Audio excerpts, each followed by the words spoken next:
Pagpalang araw po mga kalingkod, ang pag-uusapan po nating verse ay makikita po sa Levitico 19 verse 4. Ang sinasabi po dito, huwag kayong maglilingkod sa mga Diyos-Diyosan, ni gagawa ng mga imahe upang sambahin.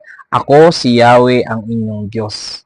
Mga kalingkod, importante po na dapat nating malaman to na sinasabi po ng Biblia na hindi po tama na sambahin po natin yung mga imahe or mga rebulto na gawa ng tao sapagkat pagkakasala po natin sa Panginoon yan dahil ang ating Panginoong Diyos po ay manibughuin. Ayaw niya na may iba tayong sinasamba, kundi gusto niya siya yung sinasamba natin dahil siya yung tunay na Diyos.